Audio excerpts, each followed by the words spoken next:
Welcome to Wrestling Over Everything, everybody. We are a very funny wrestling podcast out of Central Valley, California. I'm Andrew. That's Dusty. Hey. Subscribe to our YouTube channel, okay? I need you to do it. We also follow us on your favorite podcast app. We are on all the social media apps, even Blue Sky. If we're down to Blue Sky, we're on the one you like, you know? We put out what I think is a funny YouTube short on pretty much everything, or a short clip of us talking about Hulk Hogan calling everybody brother. Check out that video. Hit a like on it. You know what I mean? Yeah, help us out. We have an entrepreneurial spirit. You know, we want to be in a position to make more YouTube shorts. Yeah, I want a boat. So yeah, more YouTube shorts to a boat. That's the plan. My problem is I'm funny enough to have a boat, and I don't have a boat. So Yeah. Jake Paul has a boat, and he's not funny at all. Yeah, he's not funny at all. He's got an earring, and he knocks people out. You know. Yeah. So anyway, Andrew, they did it. What'd they do? They did it again. Did you do the snack wrap? No, Okay. the hubris of man, Andrew, has come up once again, reared its ugly head. Yep. In the form of a new item at McDonald's. Okay. I don't know if I've heard. Okay, it's not the snack wrap. Because the snack wrap is a returning item. It's not the snack wrap. Well, this is a twist on an old favorite, but there's a couple of problems with it. I saw it online the other day. They are now, for a limited time only, selling a spicy sausage McMuffin with egg. Oh, fuck, dude. What is wrong with... Why can't we just leave well enough alone? Yeah, we don't need to add spice to this thing. Not everything has to be spicy, Dusty. The hubris of man. It's just okay. All right, man. What's the spicy part of this? Is it like a spicy sauce or is it spicy sausage? Well, here's the thing. There's a couple ways they could have went. A spicy sausage, I think, a nice addition to the sausage McMuffin with egg. Because let me get out in front. Sorry. Yeah. You're fine. I think the sausage McMuffin with egg is a perfect food item. 10 out of 10. It's the best breakfast sandwich in fast food. 100%. We built fast food breakfast in this country off the back of the sausage McMuffin with egg. Yeah. It remains. I have no notes. Yeah, it remains the undefeated champion. Now, if you want to put a little twist on it, I'm not opposed necessarily. I don't need to twist perfection. You know what I mean? It's like Sydney Sweeney getting a boob job. We don't need it to happen. The sausage McMuffin with egg is like everything about it is great. But I'm willing to see what they're gonna do. So I thought, okay, spicy sausage patty. That's a way you could go. That's interesting. Yeah. I don't hate that. You could put pepper jack cheese instead of American cheese. That's a way to give it a little bit of spice, a different flavor profile. Some sort of jalapeno cheddar. Some kind of jalapeno cheddar. Sure. Yeah. They did not do that. What they did was come up with a bullshit sauce to put on the English muffin. The perfect. I had a feeling it was going to be a bullshit sauce. Toasted, buttery English muffin. Now there's bullshit sauce on it. See, and this is the thing. I'm generally pro sauce. I like sauce on everything. I don't like any of my food to be dry. But this is a perfect sandwich, Dustin. Yeah. That's like if you asked Michael Jordan if he could improve his jump shot. No, it's perfect. He doesn't need to do that. It's like you said, it's hubris. So what kind of a sauce are we I got to look this up. What kind of a sauce are we talking about here? They refer to it as a spicy pepper sauce. Oh, okay. And I have to tell you, I got one of these today for the podcast because I suffer for our art. The podcast appreciates it. I can tell you that. And here's the thing about the sausage egg McMuffin. It withstands the bullshit sauce. It nearly ruins it. Yeah. Because the now perfect bite of English muffin, circular egg, and sausage has gross sauce on it. But the sausage egg McMuffin prevails. So this like an orange sauce with like. Yeah, it's almost like the sauce that they put on the Popeyes chicken sandwich, but that's good on the Popeyes chicken sandwich. It is not good on this sausage egg McMuffin. See, I have the theory that I came up with because of the Cool Ranch Flamin' Hot Doritos. Yeah. Okay. I think that they are okay with you being curious and only eating this one time in the limited time, because it's like, I bought a big ass bag of Doritos for those Flamin' Hot Cool Ranch Doritos. I will never buy those chips again. Like, they are not as good as Flamin' Hot. They're not as good as Cool Ranch. But goddamn it, I never buy a family size anything. I bought a family size these things because it's all they had. It's all I saw at the store. So like, maybe they're like, we're getting people who don't get sausage McMuffins. They'll come buy one of these things out of novelty and curiosity, and they'll realize it stinks, but it doesn't matter. We already got their we already got their McMuffin money. Well, yeah, they're also intending, to like get prey on people's curiosity. But I got a free regular sausage McMuffin with egg with this spicy sausage McMuffin. Oh, because they know it stinks. They know it stinks if they're doing that. There's no comparison at all. Like, this slam dunks this is like when Cannabis tried to beef with Eminem. You know, it's just not fair to compare the two things. It's not fair to even create something to compare it to. It's like, you're gonna hurt this spicy sausage McMuffin's feelings. Yeah, it's Machine Gun Kelly. You know, it's gonna have to change genre. They're gonna have to put that spicy pepper sauce on some other bullshit item that they create. I have been on the record, though, by the way. I think MGK did better in that battle than people say he did. I think his song was better than people think it was. I'm not saying he won. Right. But I don't think it. I honestly would call it close in terms of like his song was better than Eminem's. Eminem's raps were better than his. If that makes sense. Sure. I guess if the OG sausage McMuffin with egg did not exist, if I didn't have that to the Mount Olympus of egg sandwiches to compare it to, then I would think that this was better than it was, probably, because it is spicy. But I don't know that that's not the kind of spicy that I'm looking for in an egg in a breakfast sandwich. Like I said, I was gonna say, are you looking for spicy in a breakfast sandwich though? Who wants pain in the morning? I need it. I need to sleep through the stomach pain that this thing's gonna give me. No, I need to have it like, let's start my day off with this. I need to be reminded that I'm alive. You know, and you are the man with the iron stomach. And just a reminder, spicy stuff, literally, what it does is it activates the pain receptors. Yeah, it's pain. It's literally pain. I put my hand in the pain box from Dune every morning just to remind me I'm alive.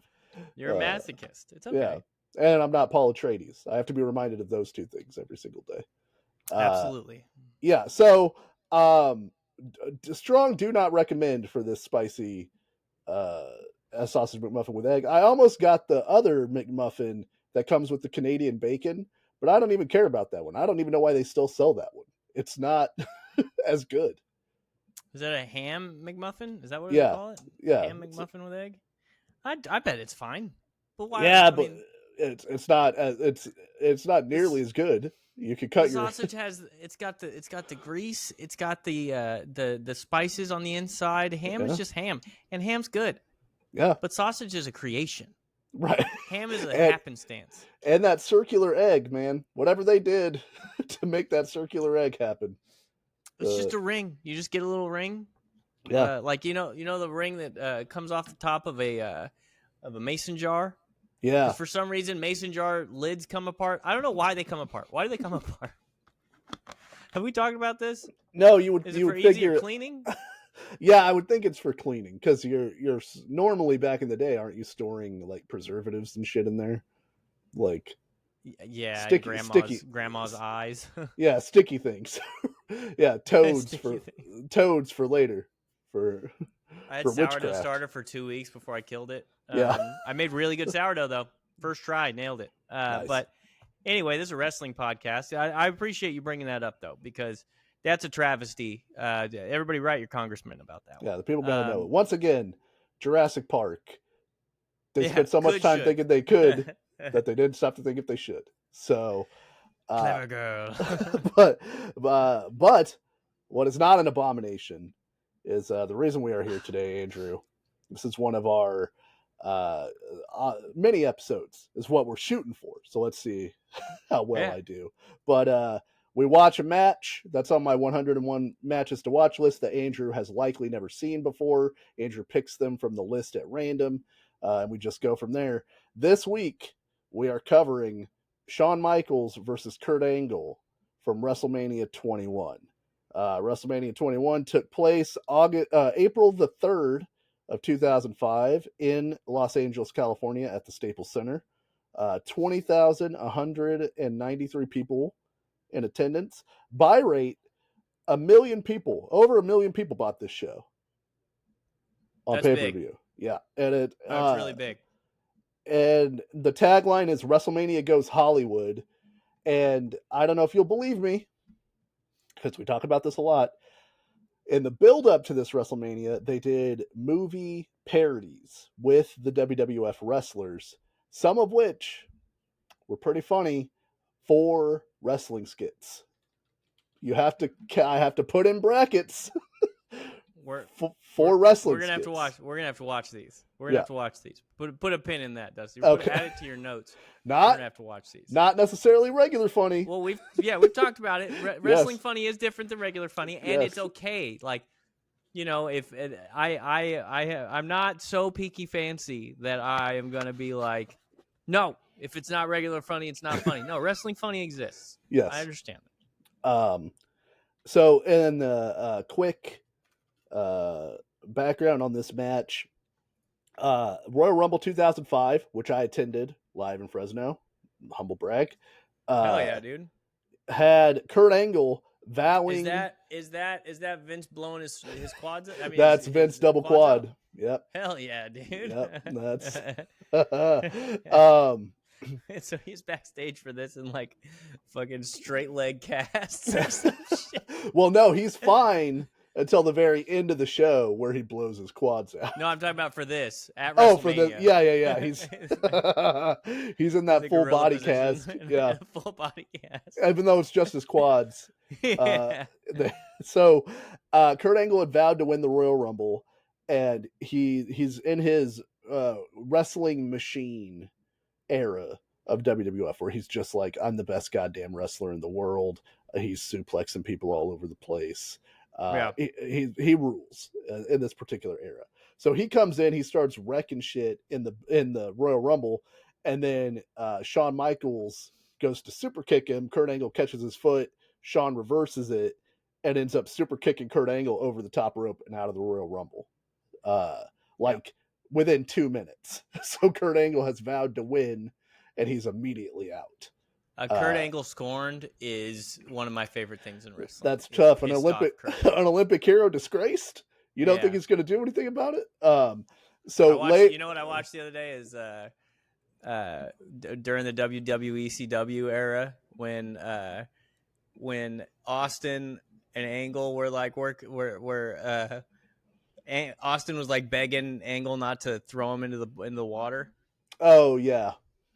And then he's like, next son of a bitch that walks through that door is getting his ass whooped, and the whole crowd's like, Rob Van Dam, Van Dam. It was good. It's good. Yeah. So then Angle comes back later in the Royal Rumble, throws Shawn out, and kicks the dog shit out of him, and like beats him up real bad. So, and then after the No Way Out February pay-per-view, where Kurt Angle loses the number one contender match to John Cena, Shawn Michaels challenges him to a match at WrestleMania, and Kurt Angle accepts. And then Kurt Angle's like, I'm better than you in every way, so I'm going to do everything that you ever did, but I'm going to do it faster.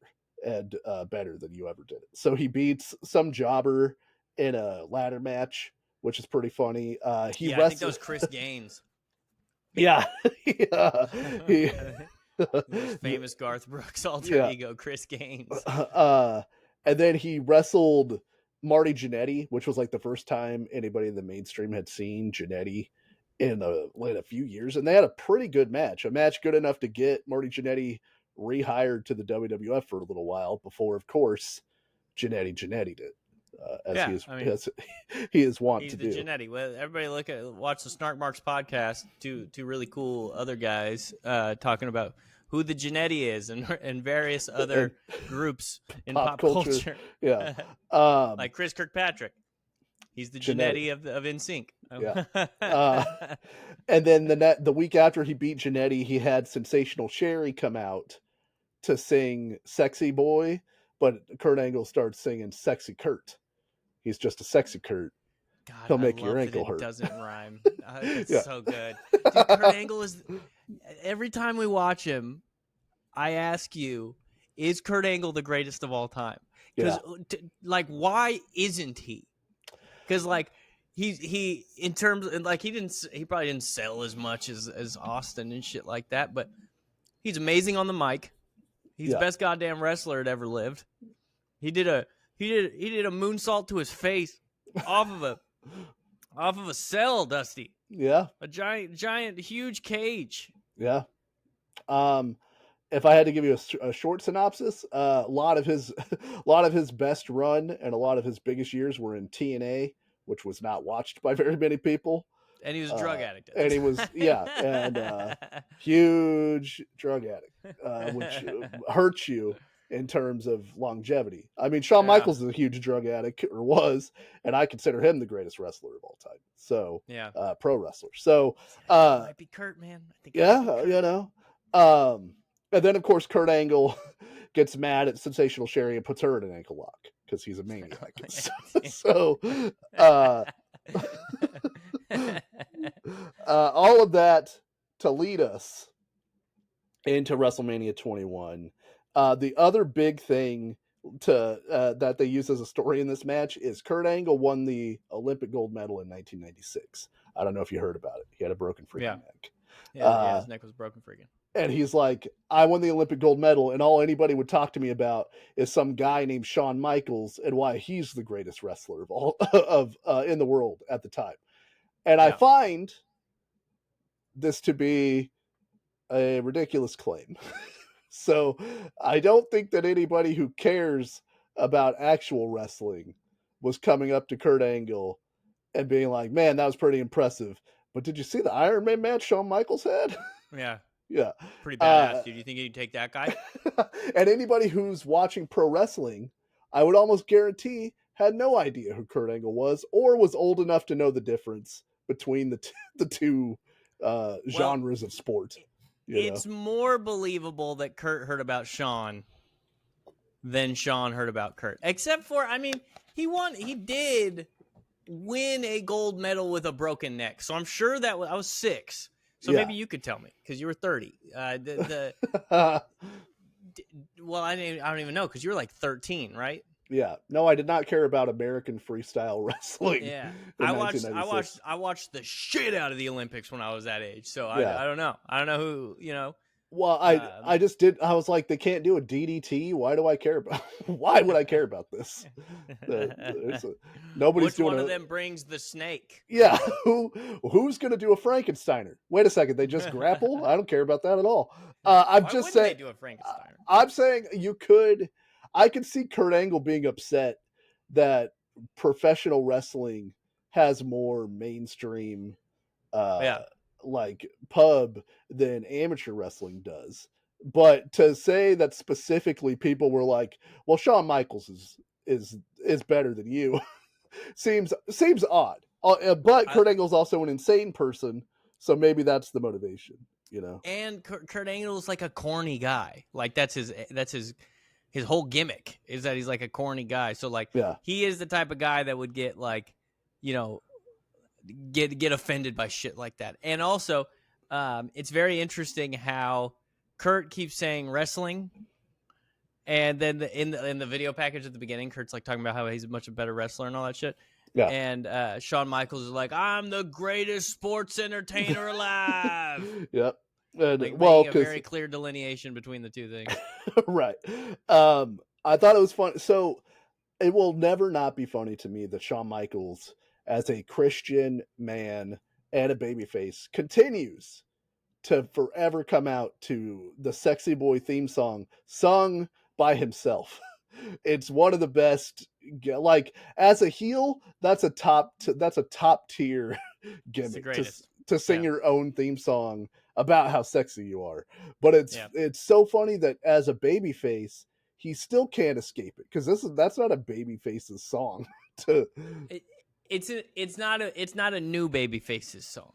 Sure. It's an established. He's our asshole. Like, right. He's not. Sure. That's Shawn Michaels. Even at this point, was never like, this is our what was it, the squeaky clean babyface. Right. It was like, we've seen everything.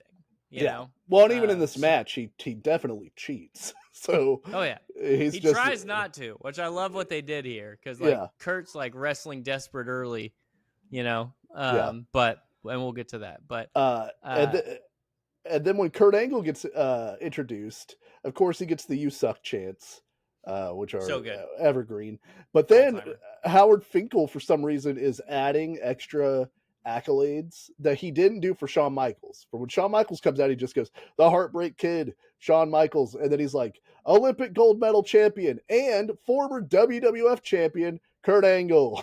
It's like, well, so was Shawn Michaels. Why didn't you mention Shawn Michaels used to be the champion? Because Kurt cares about this shit. You know what I mean? Like, that's like part of the gimmick is his accomplishments. Yeah. Like, Shawn Michaels' gimmick is that he's cute. Right. And like he shakes his butt, and Kurt Angle's gimmick is that he's accomplished more than you have. So he's backstage with Finkel. You make sure to mention that I won the Pan Am Games in 2000. Yeah. I'll kill you, Finkel. Don't think I will. Don't think I won't. I'll stuff so much Percocet down your gullet. And they'll say the fake never took Percocet, but I'll know. Only I'll know. At least once. Yeah. They cut to Finkel's funeral, and there's just one guy that looks crazy. And it's Kurt Angle.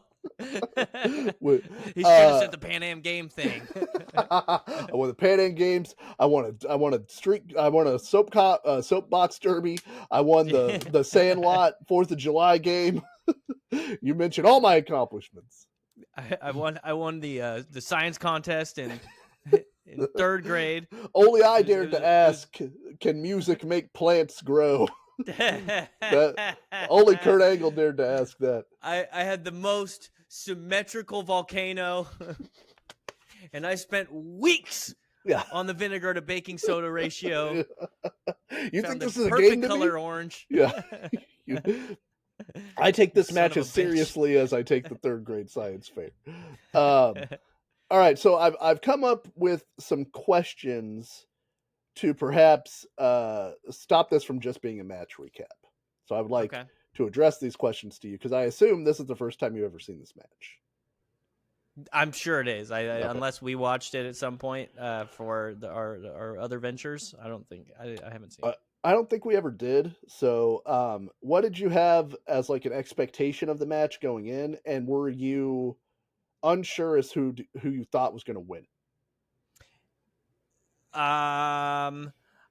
Okay, so I was kind of for both. Like my expectation coming in, because I try not to like expect too much, but you can't help but like inherently expect something. Obviously, and this is why they did it the way that they did it. I expected Kurt to come out with a bunch of mat wrestling, and get the better Shawn. And then Shawn figures out a way to get up and hurts Kurt in some way, kicks him in the knee or super kicks him or like something like that. And then it becomes more of a hybrid match with like classic wrestling skill, and then Kurt doing mat wrestling and then trying to get the angle slam or the ankle lock. What they twisted us, because it started off with a mat wrestling like everybody thought it would, but then Shawn is like holding his own on the mat, and you can tell, like, we'll get there, but you can tell that Shawn has a knowledge of certain things in grappling. I'm not going to say he trains or anything like that because I don't know, but like some of the things that he did, you can tell somebody told him, hey, this is what you do in grappling when. So I don't know if they rehearsed any of this stuff or he just knows that stuff from wrestling. Anyway, long-winded answer. I assumed Kurt would win because he was younger. And, you know, this is what year was this? I forgot. 2005. 2005. So Kurt has been there for a while. Yeah. Like, but Shawn is still like kind of quite a bit older than him. But I thought maybe Shawn wins because of the like kind of WrestleMania legacy situation. Yeah. You know? So I leaned Kurt, but I didn't have like a super definitive leaning. Okay. What did you think of the story of the match that they told? Like you said, it's kind of a wrestling, the wrestler's wrestler versus Jim Ross keeps calling Shawn Michaels a catch-as-catch-can expert, which doesn't, as far as I can tell, really mean anything. It just means wrestling in which all the holds are permitted, which is just wrestling, I guess. Yeah, but it's he's trying to legitimize it, right? You know, because they used to call like submission wrestling. They used to call guys that were good at that catch wrestlers.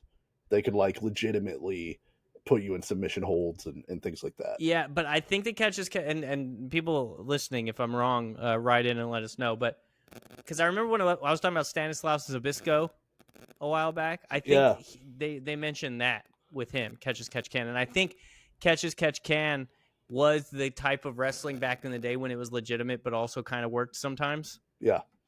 Oh, you know, so I think it was that. So I like this definition. Catch as catch can, a phrase that describes a situation in which people must improvise or do what they can with limited means. I think that's an interesting way to talk about, because Shawn Michaels used to be a short wrestler by comparison to like the big monster guys in the 80s when he was coming up. Shawn Michaels, I think, is like 6 feet tall or whatever.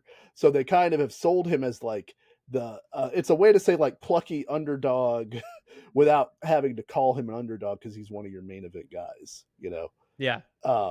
So that makes more sense, but I think it is like Kurt Angle, the story, of course, being Kurt Angle is the wrestler's wrestler versus a guy that's kind of unpredictable and can do all these different styles. Who's going to win if you put those two guys together?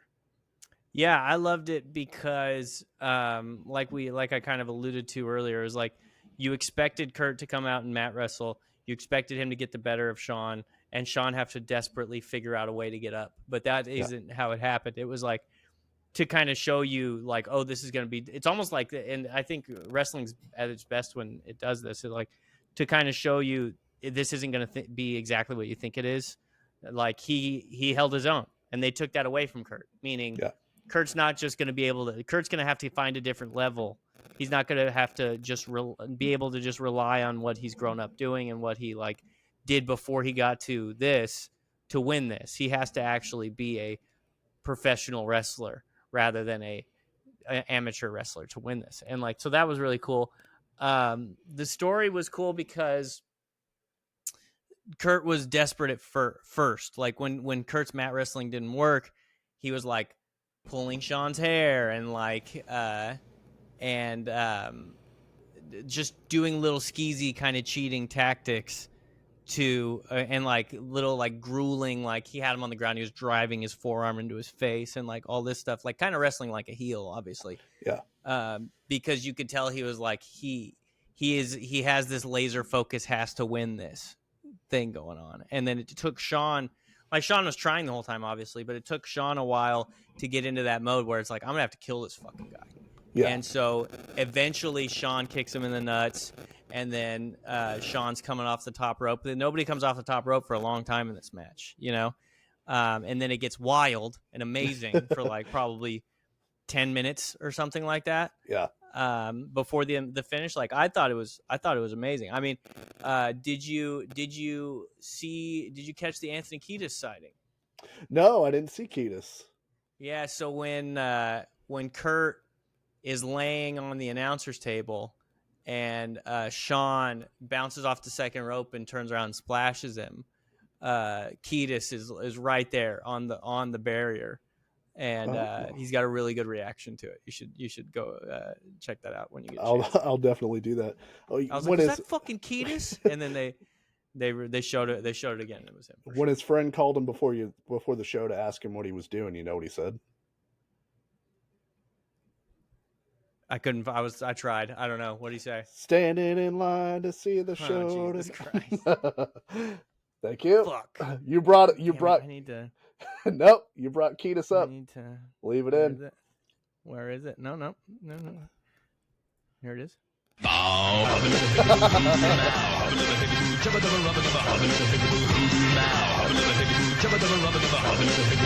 not gonna play the whole thing. Yeah, I also thought the match, the trajectory of the match, or the flow of the match, it was almost like a 3-act play, or kind of structured like you would want a movie to be structured, where like there's the almost quote unquote real wrestling portion of it at the beginning, the sort of amateur wrestling part, and then they, like you said, they move into like a more professional wrestling style match where they're coming off the top rope and they're doing like top rope suplexes and stuff to each other, and then the end is this like crazy final sequence of just insane wrestling stuff. So I thought the story was great. Was the conclusion of the match satisfying to you? Did you find the no okay. I didn't like the ending. It doesn't really hurt the match too much for me. Like, it probably makes the match like a 4.8. Like, I take a 0.2 away from the match, because like, so for those of you who are watching this and haven't seen the match, there's this crazy back and forth. Like, at the beginning, it's like they pace themselves. It starts off mat wrestling. The crowd's getting into it. There's like a chant at one point that's like, "Let's go, Michaels. Let's go, Angle. Let's go, Michaels. Let's go." Like, really, like the crowd's really into this match.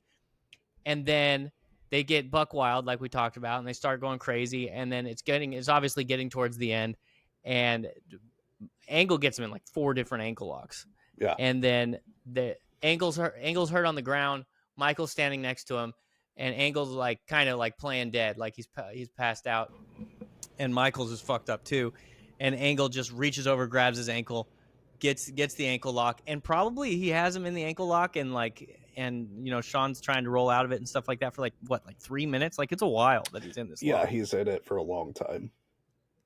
And then he taps. So he taps him out. And I'm okay with the tap out. I don't like that he was in the hold for 3 minutes. I think it like took a little bit of we didn't have like a holy shit moment or like a really intense moment for a few minutes at the end of the match. And like, I feel like that made the end drag out, even though there's probably for a lot of people, there's a lot of like anticipation and intensity in him being in the ankle lock to see if he's going to tap. Yeah. So it just wasn't for me, but I don't blame people who like it either. I'm going to roll this into the other question I had, which is any criticisms of the match, because they kind of go together. I agree. I think we've talked about this a lot, and it might just be a preference issue. I think with the advent and the popularity of MMA, pro wrestling has to reevaluate how they do submission teases and submission things. I'm fine. I enjoy the stuff earlier where Angle's getting him in the ankle lock for a minute, and then Shawn's finding ways to get out of it, because that's very reminiscent of how it would really go in a real fight, and we've seen that. But like, once Angle has him locked in it, like, the suspension of disbelief starts to go away, and it starts to get very Shawn Michaels gets a little criticism for this later in his career, real actory and performative. And even the way he tapped was really like, yeah, it wasn't an over the top tap like he was in pain. It was like okay, I'm trying to be an actor tap. Right. And I like the grapevine on the ankle lock being like the finishing move. Like, okay, fine.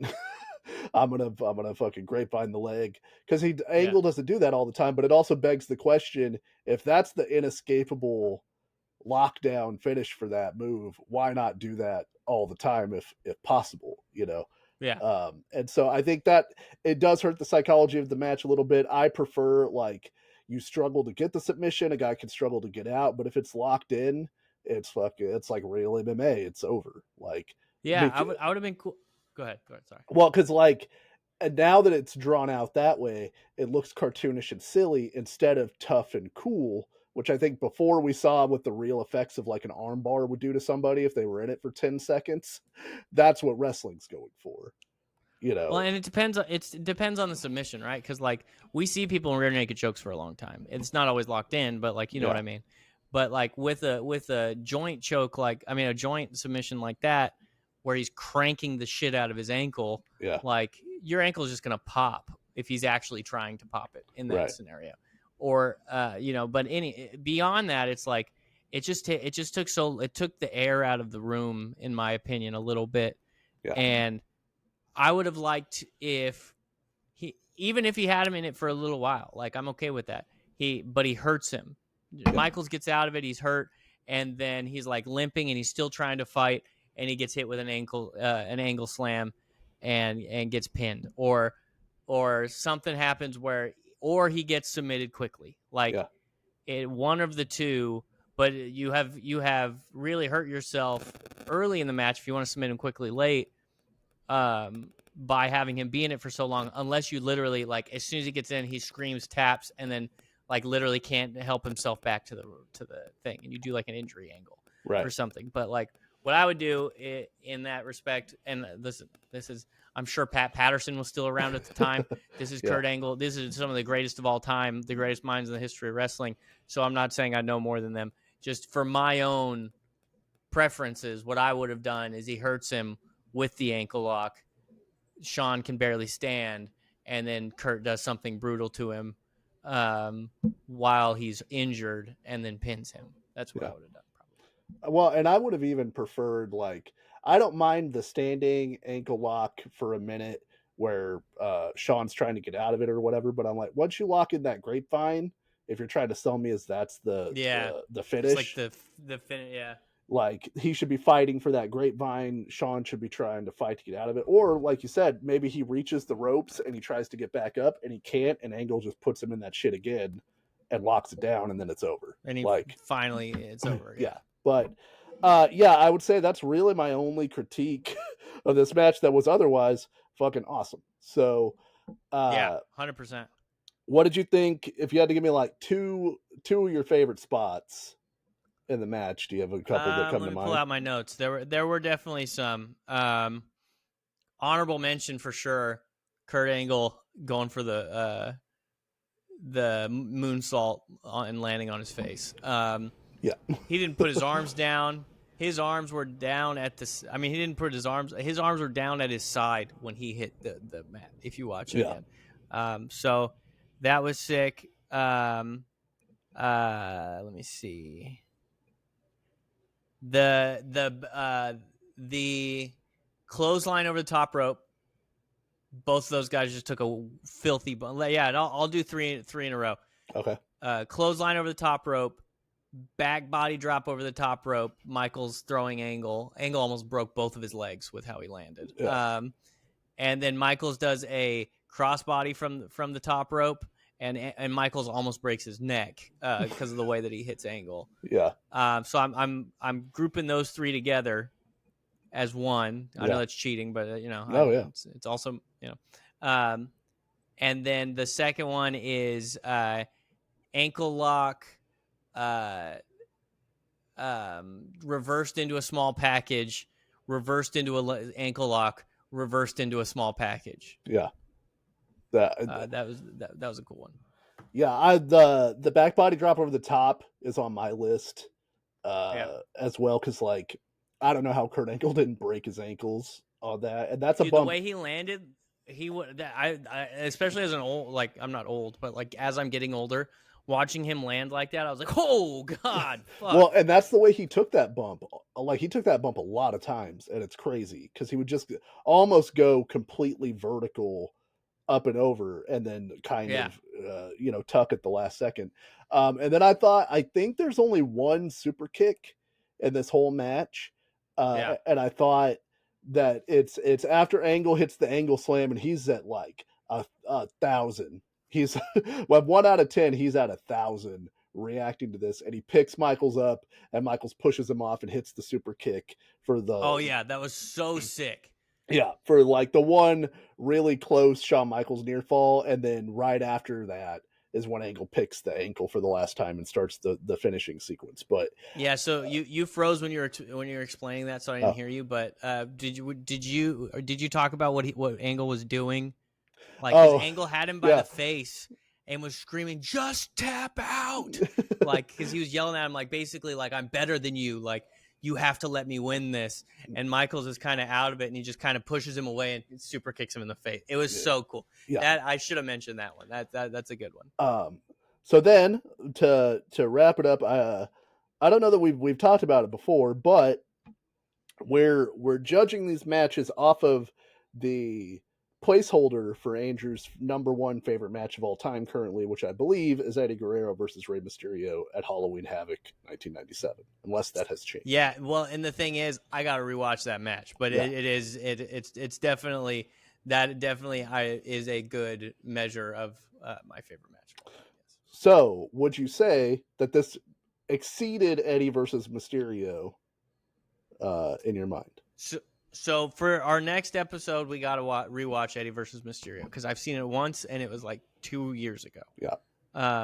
So I can't say definitively. I would say probably Eddie versus Mysterio is better than this, because I remember what that match made me feel like. I remember how much I loved it, but we got to rewatch it for me to like definitively say, because this was a really good wrestling match. Yeah, it just didn't have the best ending. The finish wasn't very good. So like, I don't know if a match with a bad finish can beat something that I thought was the greatest thing I'd ever seen.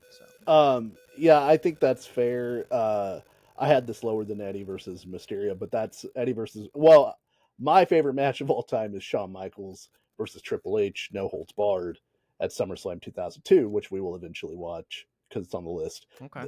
This does not exceed that in my mind. Dave Meltzer gave this 4.75 stars, which I think is fair, which is what I would give it. I said 4.8. Yeah.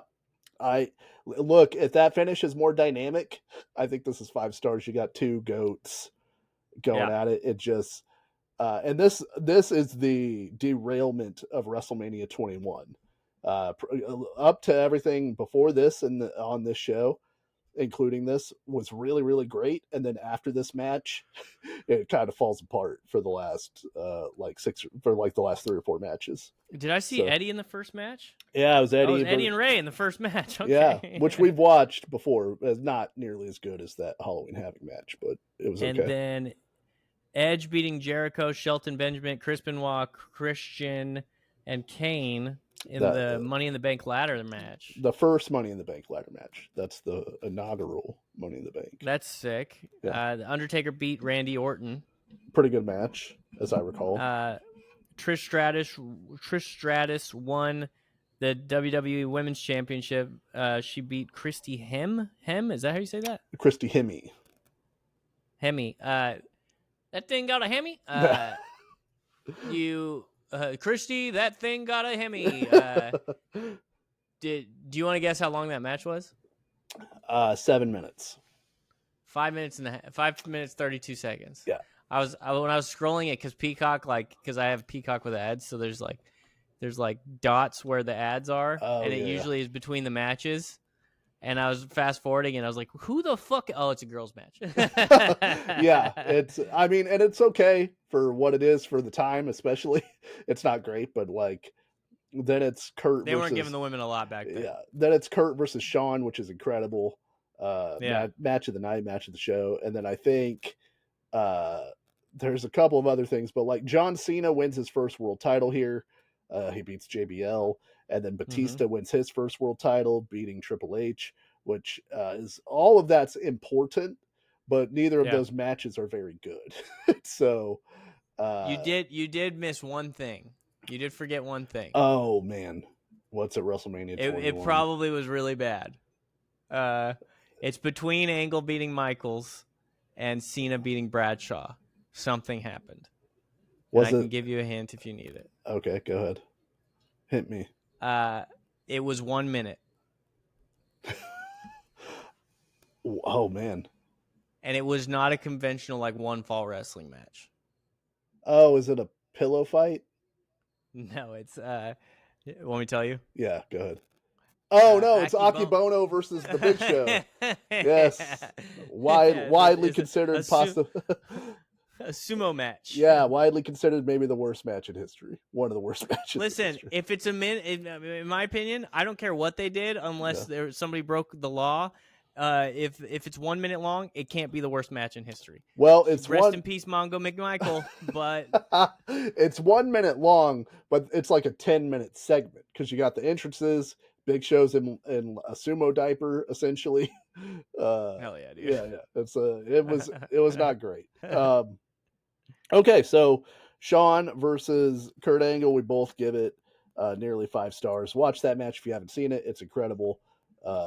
Kurt Angle's a monster. Like, it's so sick, man. Yeah. Like, I don't let us like being bummed out by the finish a little bit take away from the fact that we both thought that this match was awesome. Like, it was so much fun. All right, so I want to quickly move to one thing for the upcoming week. There's a lot of wrestling happening this weekend, Andrew, and I know that you're dialed in for all of it, but I just want to let everybody else know. It's appointment viewing for me. What's happening? On Saturday, the AEW is having their All In Texas pay-per-view event, which is taking place. But to not be outdone, the WWF, or WWE as it were, is having a double event. They're having an NXT show, the Great American Bash, on Saturday, and then they're having Saturday night's main event go up against All In for on Saturday, and then on Sunday they're having a women's only pay-per-view called Evolution, or Evolution 2. I was gonna say, because they've done Evolution before. Yes, right? This is Evolution 2. So now they're doing Omega versus Okada, huh?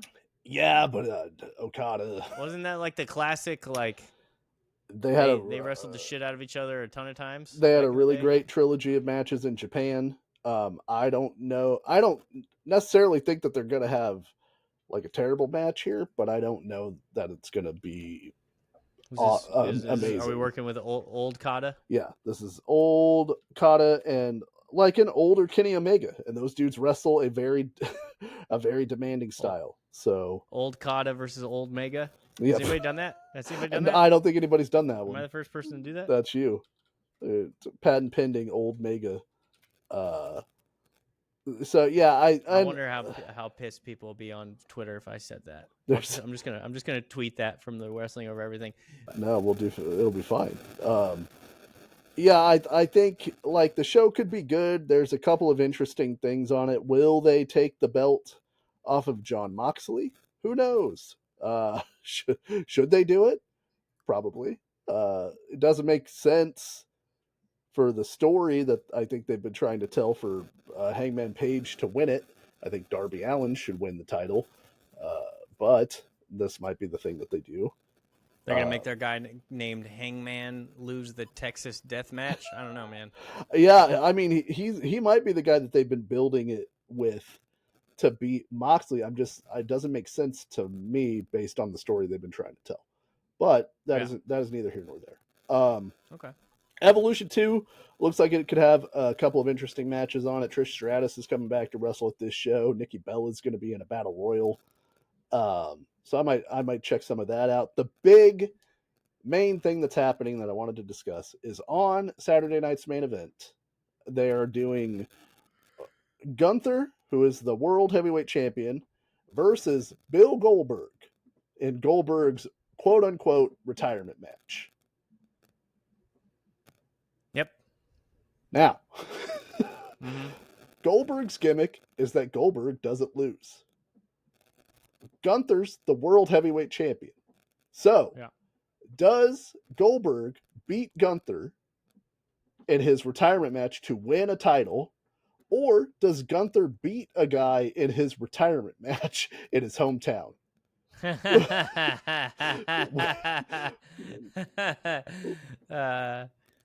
Which I mean, it's stupid. We don't need Goldberg anymore. Like, does he even put butts in seats anymore? Like, they have the analytics, but like, who's turning on things to be like Bill Goldberg's going to be there? He's 60 years old. I mean, and he sucked when he was good. But he's got aura. It's an odd thing for them to do. It just seems booking wise something not satisfactory is going to happen, because Gunther should not lose this match under any circumstance to Goldberg. No. But like, Goldberg should win his retirement match. Retirement match is a thing to win to feel good. Like, and beating Goldberg doesn't really, I don't think, do anything for Gunther. He doesn't need it. So, well, listen, a couple things. Bill Goldberg got every fucking thing under the sun. He stunk, and they gave him like what, a 450 match winning streak. How many matches did he win in a row? In kayfabe, 173. 173. They gave him a 173 match winning streak when he stunk, right? But people liked him, so I'm not like really shitting. Oh yeah, he was crazy over in his time. So yeah, so it's fine. That's fair. I'm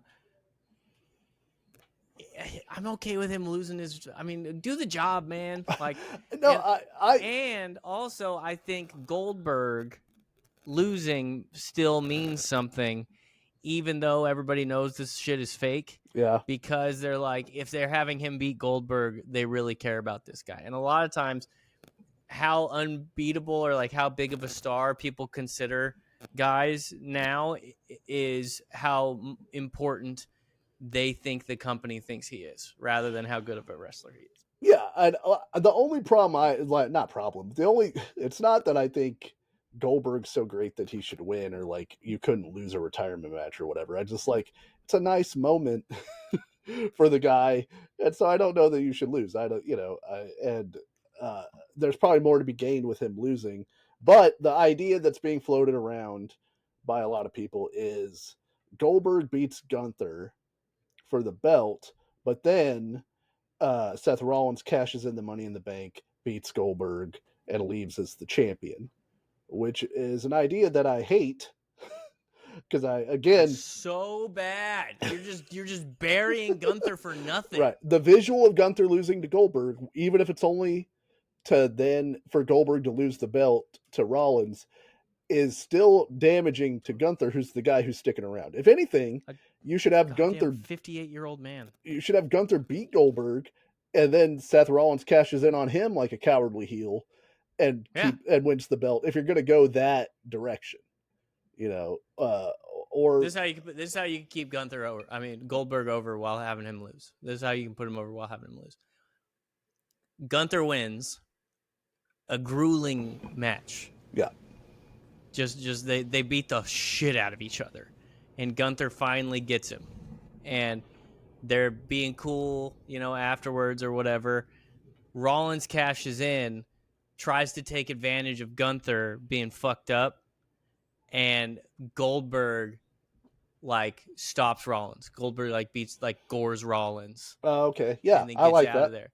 So it is Goldberg still face out of the doo-doo. Right. And Gunther is still champion, still looks over because he beat Goldberg. He doesn't look weak because he had to get defended, because he just had to beat the shit out of Goldberg pretty bad, Yeah. That's what I would do. The other thing you could do is have Rollins cause Goldberg to lose somehow through cheating. And then Gunther doesn't know, Gunther wins, and then like you said, Rollins tries to attack him, and then Goldberg saves him. Yeah. And then you still have, at the end of the day, Goldberg's face out of the doo-doo with Gunther as the champion, I feel like is the best option to take in that area. So we'll see what they do. We'll talk about it next week on our next episode. But it's an interesting match to book given the different stipulations you're trying to balance. Yeah. Yeah. I think my way or the highway, dude. If they don't do that, I'm never watching again. You're like Stone Cold and The Rock in the build up to WrestleMania 17. My way or the highway. My way or the highway, dog. Yeah. With Limp Bizkit blasting in the background. Uh-huh. All right, I'm gonna stand up and shout. I can tell you that. Last thing we're gonna do this week. We've been doing these on the mini episodes.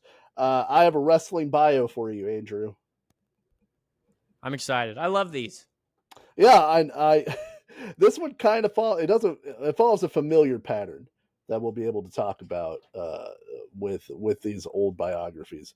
But I want to tell you bear maulings in this one. I want to tell you about a man who was born Joseph Maurice Regis Vachon. That's too many names. Okay. Now, Joseph Maurice Regis Vachon does not sound like a man who makes his living in pro wrestling, who becomes one of the most hated heels in the history of wrestling. But how does the name Mad Dog Vachon grab you? It's a pretty sick name. Yeah, he rules. He looks like Anton LaVey. He does kind of look like Anton LaVey. That's our guy right there. Yep, that's our guy right there. Okay, so Maurice Vachon was born September 14th, 1929 in Montreal, Quebec, Canada. That guy's Canadian? Yep. He's French-Canadian, dude. How's that grab you? I do not hear hon hon when I see that guy. Yeah, that's he's from the tough part of Montreal. So he's the second of 13 children. Where the moose sharpen their horns. Yeah, where at night you have to worry about the raving gangs of moose that secretly run Montreal. The second of 13 children. His dad was a policeman, Ferdinand Vachon. Ha. That's a sick name. Yeah, that rules. If my name's Ferdinand Vachon, I'm not letting anybody call me Frank. No way you get to call me Frank. I'm Ferdinand.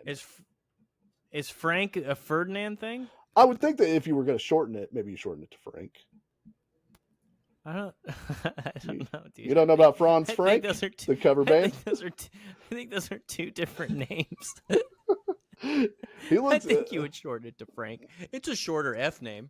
Look, what dude. about Fred? That's closer to Ferdinand. I guess, yeah. Look for my cover band, Franz Ferd, whatever. Franz Ferd, bro. Yeah. Isn't that them? Yeah, the sped up paralyzer, dude. That's I get them and get them and Modest Mouse mixed up all the time. It's also the same kind of riff as Float On. You're right. So he was born in a working class borough southwest of Montreal, Quebec, and as a kid he grew up watching wrestling shows in Montreal, and his hero was Yvon Robert, which sounds like an old timey wrestler. Yeah. And then whenever he was 12, of course, because at 12 you either work at the mine or you start grappling at the YMCA. It just always, dude. Yeah. It's either hard labor or wrestling. Yep. Well, and it's always at the Y because that's a place you can go. That's what I heard. You can hang out with all the boys. Yeah. You know, sometimes the wrestling gets a little weird. Especially in Canada. And then he started a wrestling course because he saw it on the back of a comic book. It was the wrestling comic book Venn diagram has always existed, my friend. This is fucking crazy. All right, this is the same guy. Wait, who? Can you tell me who this guy is in this picture? Who's this guy? Oh, I don't know who that guy is. That might be one of like his. Eugene Levy Munster or something. Eugene Levy Vachon. I think Eugene Levy's from Canada, so we might have found a relative. That is true. It's Eugene Levy's grandpa they doesn't know about. So he trained hard and worked at the docks, because that's another thing that you do in every old-timey story. And by the age of 14, he'd established himself as one of Canada's top grapplers. At 14. This takes the same. You could just do something back then, Yeah, dude. it's Like without nowadays, you just run into a bunch of little Chinese kids who've been doing it forever. You just can't do it anymore. Or like, there's a barrier to entry. You can't afford to do it. There's all these kids in travel grappling leagues that you can't get past. These guys just sign up at the freaking carnival, and they're world famous in 3 weeks. Yeah, well, and also like television. There's no television. There's no video games. There's just the docks or grappling, and you have to you have to learn to grapple because the docks are scary. That's like there's no Minecraft. You have to. You're actually going if you're gonna to be the a dock mine. man, you better learn how to grapple. Yeah. So yeah, you're actually gonna have to go to the mine and craft things. Yeah. He competed in the 1948 Olympics in London, where he pinned the champion from England in 54 seconds. And then he ultimately finished in 7th place, but he lost to the eventual silver medalist, a guy from Turkey. But how did he pin the champion? And then is it not single elimination or something? Well, it's like if you get pinned, you're out of the Olympics. They send you home in shame. I don't know how it worked in the 40s Olympics, but it was like I think it's a tournament system. So he beat the Indian champion. I sent him to the losers bracket. Yeah. But it was while he was at the Olympics, he met Vern Gagne, who eventually becomes the promoter and top babyface for the AWA. The American Wrestling Association. So, and then in 1950, he wins the gold medal at the British Empire Games in New Zealand. So, legit credentials for Maurice Vachon. Definitely wrestle, yeah. And then, of course, for many years, he was a bouncer in a nightclub in Montreal. Dude, this guy checks every single box. Yeah, and where he was renowned for his desire and willingness to fight anybody. He's just gonna, if you want to fight, Vachon's got your ticket. So you don't want to fight those guys. No, a guy who'll fight just anybody is a maniac. Yeah, you don't want to fight that guy. So while he's bouncing, he runs into a guy named Armand Corvelli, who used to wrestle, and who was the consigliere for the local Godfather in Montreal. Because apparently Montreal is like big time mafia, like mafia'd up. Hell yeah. Yeah, and so the Don of Montreal was a guy named Vic Cortrali, who used to be a wrestler before he became the Godfather. This guy went the other way with it. Didn't Dino Bravo end up? Yeah, he was gangland murdered by the mafia, by the Canadian mob, right? Yeah, by the Montreal mob. So okay, these guys don't Google Dino Bravo, by the way. Yeah, I say it every time. Yep. Don't do it. Don't think about doing it. Don't sing about thinking about doing it. Okay. And so that guy, the Don, takes Maurice out to dinner and is like, "Look, man, you don't want to be a bouncer forever, because someday, even though you're tough and you could fight, there's going to be somebody tougher who's going to want to fight you, or there's just going to be a guy with a gun, and you're going to get shot. You should go into the very normal and very safe profession of professional wrestling." Is the Don of Montreal's advice, and Maurice Vachon takes him up on it, and it's like, you know what, you make a lot of good points. This pasta primavera was delicious. I'm gonna. You said take the gun, and leave the cannoli. Is that what I heard? I'm gonna go ahead and get into. I'll take another tour of Italy. And then... Man, you guys are right. When I am here, I really do feel like family. So he becomes a wrestler in 1950, and for his early years, let me know if this sounds familiar. He is known as a good wrestler. He wins a local championship. He can't get into the bigger cities and into the other territories because they were afraid that he was going to outdraw their main guy, so they wouldn't book him. And he was also old as time. He was also like Polish or something. They didn't. Well, he was also white bread as hell. They're like, you're a great wrestler, but you don't stand out in any particular way. You know who wasn't white bread, Dusty? Who's that? Wild Bill Curry. Oh, that's Wild Bill Curry. Okay. I found him. I found him. That's I don't know anything about his bio. Yeah. That is my next wrestler bio, is Wild Bill Curry. I've heard the name a bunch of times, particularly on Cornette's podcast. But yeah, those eyebrows are doing a large amount of work for unbelievable for Wild Bill Curry. He was just Bill Curry, and then he grew those eyebrows out, and now he's Wild Bill Curry. Jesus Christ. So Jesus Christ. So Vachon is like, okay, well, nobody's really paying attention to me. So he changes up his look. He puts on weight. He bulks up to like 225 pounds, shaves his head, and grows a long goatee, which is the picture that you showed earlier. That's the Mad Dog Vachon versus Maurice Vachon transformation. And like in all of these stories, we hear like, this guy's a good wrestler, but he's kind of boring. And it's like, then he has to do something to make people notice him. The other thing that he did that I really like, that I think you would enjoy, is he would frequently buy local TV time from the TV station before the wrestling matches on the weekend, and then he would do like his own commercials where he would denigrate his opponents and talk shit. And that's so sick. That's so. See, you could afford to just buy commercials back then. Yeah, you're not competing with PepsiCo. You know, it's like you want to be on my TV channel? Yeah, 40 cents, and you're gonna make so much money, so much goddamn money riling these hillbillies up at your wrestling show. And he would so he started doing that, and that made him such a good idea. That made him such a heel, because again, nobody's doing this stuff. It's not like the stuff that he's doing is wildly outside the box, but it is for back then. And then he would get in the ring, and he could wrestle, but he would just stomp and bite and punch and scratch his opponents and rile up the crowd as a like dirtball heel, you know. Lift his leg and pretend to pee on down and stuff. So he got the nickname Mad Dog from the Portland promoter named Don Owen, and he says, quote, this is Vachon, during the match, I went outside the ring and started to turn everything upside down.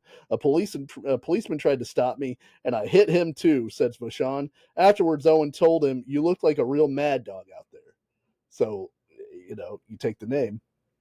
So he was Maurice Vachon before that? Yeah, I believe he was just Maurice Vachon before that. Okay. So I punched a policeman, and then I said my famous catchphrase, fuck the police. Coming straight out the underground. So a young Canuck. got it bad because I'm Mad Dog.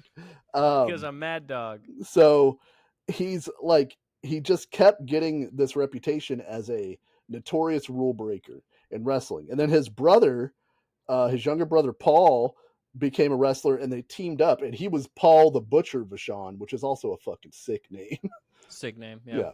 And they would just terrorize territories, and like the Pallor Driver was their finish, and they would do it multiple times in a match to the baby faces and just cheat and scratch and bite, and like he got banned from 3 U.S. states for his rule breaking activities.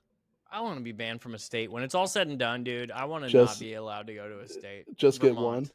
Get one. Yeah. He also met his wife named Kathy Joe at a wrestling event after he spit a shoestring he had been using to choke his opponent at her, which is, if that ain't love, what's a love story if not that? That's how my parents got together. That's how my parents got together. That's my mom was in a fight and spit a shoestring at my dad. That's the third verse of That's Amore, I think. Yeah, he was making eyes at her. Yeah. So then he connects back up with his old pal Vern Gagne when Vern takes over the AWA, and during his time in AWA, he wins the main championship 5 times, and then he wrestles with his brother a ton against Dick the Bruiser and the Crusher Lukowski, which is like a famous tag team of that era for the AWA. So Okay. He's all over the place. Him and his brother, and then they they had a tag team title match in Comiskey Park, which is pretty sick, in Chicago. Chicago. Yeah. And then in 1973 he had a match against Killer Kowalski, who's the guy who trained Triple H, and in He Montreal. trained a lot of people. Yeah. I think, right? In Montreal, where they drew 29,127 people, which is the largest crowd in Quebec City history. And before the match, Mad Dog Vachon vowed that if he lost, he would commit suicide, which is also hilarious. Fuck. That's like the girl who's like, if you break up with me, Yeah. he's like, I swear to God, dude, if you beat me, I'm gonna kill myself. Here's Killer Kowalski. Looks like a guy named Killer Kowalski. Yeah, also a fucking his real name. unit. His real name is Edward Vladislav Spolnik. Sick ass name, dude. Yeah. Killer Kowalski is also a dope name. Killer Kowalski's a great name. Yeah. That's a great name. And so, of course, he wins the match. And so the headline in the Montreal paper says, Vachon triumphs in front of 30,000 people and gives up on suicide. I want that piece of that newspaper. I would frame that. Yeah, that's in your wrestling room, you know? Yeah. And so then, impossibly, after decades of being like one of the most notorious and hated heels in pro wrestling, he turned babyface. And he began to team with Vern Gagne, and they had matches against Pat Patterson and Ray Stevens, who a lot of people consider maybe the best tag team of all time, from a working standpoint, even though unfortunately there's not a lot of footage of those guys. But they beat them to hold the AWA tag titles, before losing them to Jesse Ventura and Adrian Adonis, another awesome tag team of that era. And then in 1983, he jumped to the WWE, because everybody did. So finally he makes it to the WWF. But like everybody eventually joined the NWO. Right. And but if you can imagine, a guy named Mad Dog Vachon doesn't really fit into the Hulkamania era of the WWF that's emerging. So especially as a babyface. So but he wrestled in Canada a lot for the WWF until 1986, and then he also contributed segments to the French programming in a segment called Le Brunch à Mad Dog. Le Brunch à Mad Dog. Imagine it's just a guy named Mad Dog who talks like that. You just can't take him serious. Like, I'm going to kick your ass. Are you, Frenchie? I'm going to eviscerate you. Are you just sipping a little tiny cappuccino while you say that? You freaking. Well, what you don't know is the baguette that he has on set has a fork inside of it that he uses. Yeah, it's really hard. It's like a Panera baguette. Yeah. When I am done with you, you are going to be you are going to be poorly dressed. I'll spit on you a second time. Spit on your shoes. So he retired in 1986, and he got a retirement show in Montreal, and left Montreal as one of the most beloved baby faces in history, even though he spent most of his career as a maniac heel, that's the way you want to go out. Yeah. Figured it out. He's quoted by a documentarian who did a documentary on him in 2009 as the first wrestler to understand the power of television. He was the first wrestler to speak to the camera. That had never been done before. Pat Leprade, who's a French-Canadian journalist who wrote a book called Mad Dogs, Midgets, and Screwjobs, which is a hell of a name for a book. Especially if you didn't know it was about like wrestling. Yeah, it's a history on Quebec wrestling. He said that Mad Dog Vachon is one of the two most important Quebec wrestlers, along with Vion Robert, who was his hero growing up. And he said Vachon is the best known Quebec wrestler outside of Quebec, which is pretty cool. That's sick, yeah. Fortunately, in 1987, while out on a jog, he was hit by a driver in a hit and run, and had to have his part of his leg amputated beneath the knee, I think. He had to have his leg amputated. And then he later became a spokesman for beer commercials and a restaurant critic in Quebec City, which is dope as well. Imagine you turn in to find out what the new restaurant is, and the guy giving you the review is Mad Dog Vachon. These guys just decided to do things, man. And he didn't have to. He eventually didn't have anything fun to happen. He just quit wrestling. He got hit by a car, and then he lived a sad life. No, that would happen now. Yeah. He had to get a double lung transplant, and the health insurance company said no. Yeah. But he was just like, oh man, I lost part of my leg. Guess I'm gonna be a food critic. Well, he's from Quebec. Chances are he was a foodie anyway. Yeah, you spit in the air, it lands on a food critic in Quebec. Yeah. These crepes are not to my satisfaction. Show me the chef. I wish to stab him in the face. You have angered the Mad Dog. I believe Mad Dog 2020, perhaps named after Mad Dog Vachon. So, in November 21st, 2013, he passed away at the age of 84 in his sleep. In the last years of his life, he had diabetes and used a wheelchair. But he had 6 children, 7 grandchildren, and 2 great-grandchildren. And in 2018, he was the first inductee into the Nebraska Pro Wrestling Hall of Fame, which is also dope. So we stay. You want to die in your sleep? Is that how you want to go? Sleep? Yeah, I think sleeps. And considering I have sleep apnea, that's probably what's going to happen. So I feel like that's the best way to do it. I feel like I saved your life shaming you into getting a CPAP machine, but yeah, between you and my wife, it's 50-50 credit. Either that or falling off a really falling off a real tall building. That'd be interesting. Try to land on somebody. Yeah, have a legacy. Or just keep being like, no, I think I can do it. What if I could do it? I'll land feet first, like Kurt Angle. Oh yeah, maybe I'll survive.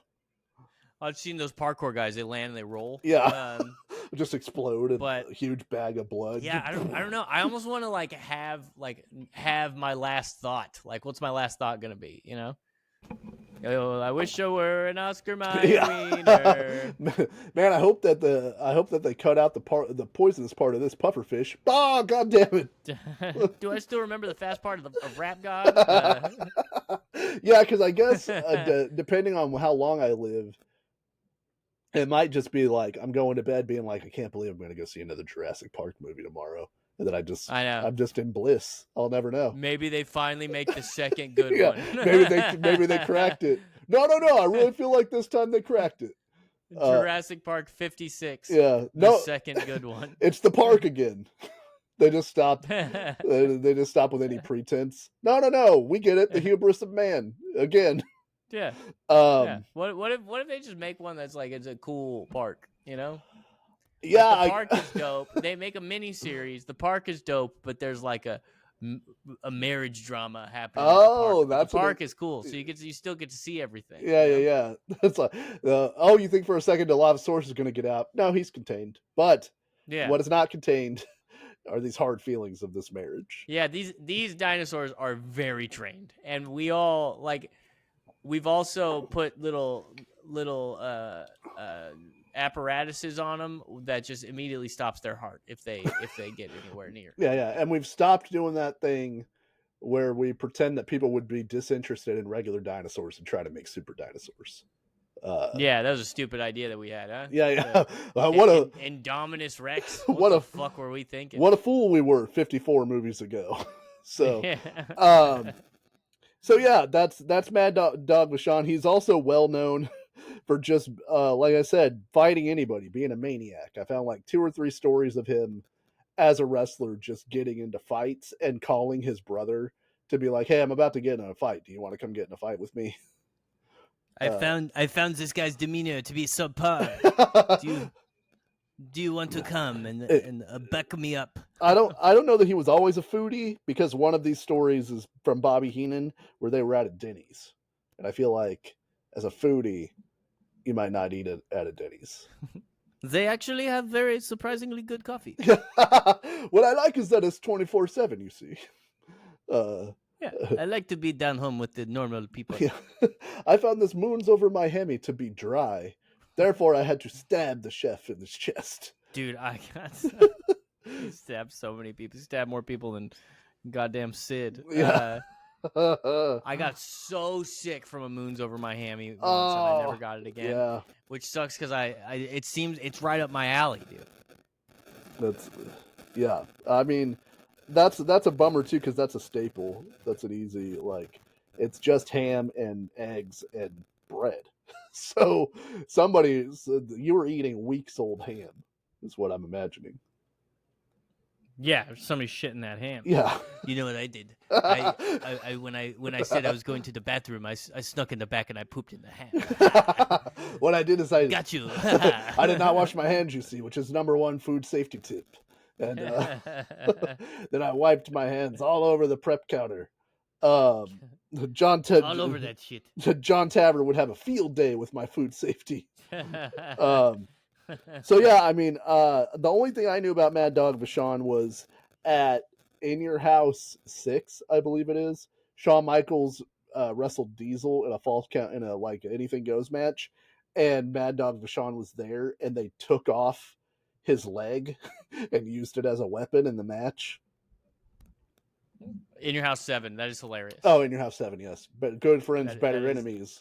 Which I was in a water polo game one time at a tournament, and my coach got kicked out of the game because one of the referees had an artificial leg, and my coach told him that he would take his leg off and hit him with it. You know, it's a good. I feel like he probably deserved that. It's a good threat. Getting thrown out. Yeah, but you can't do that to the referee. You know. Yeah. And then I'm gonna hit you with it. I'm gonna push you in the pool. You're gonna be swimming in a circle like an idiot. And then of course the Vachons are also famous because Luna Vachon is related to them, who was a wrestler in the 90s, a female wrestler. She was the niece of Mad Dog Vachon. I don't know this one. I think you have. We might have seen Luna a time or two. Was her name Luna? Luna Vachon. Or just Luna Vachon? Yeah, Luna Vachon. She went by Luna Vachon? Yeah. I'll look her up. She was unique to the 90s. Oh! Okay. Yeah. She had a gimmick, you know. Oh. I saw a picture of Gangrel. Yeah, she was with Gangrel. Hell yeah. Gangrel creeps me out, dude. I don't like I wish we could do a Gangrel episode, but there's nothing to really do with he bores me. He upsets me, is what I'll tell you.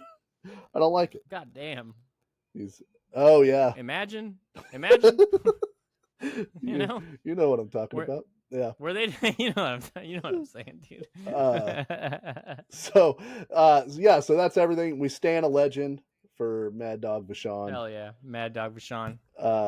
Buying television time to extol your virtues while burying your opponent. Always hilarious.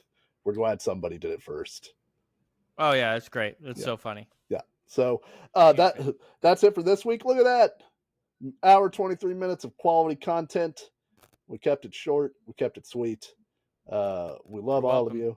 We'll be back next week. I'm going to give you a choice here, Andrew. I have two things that are pretty well prepped.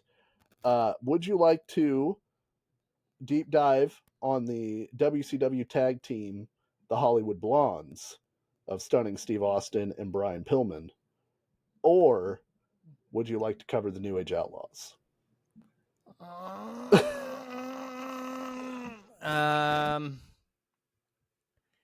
God damn.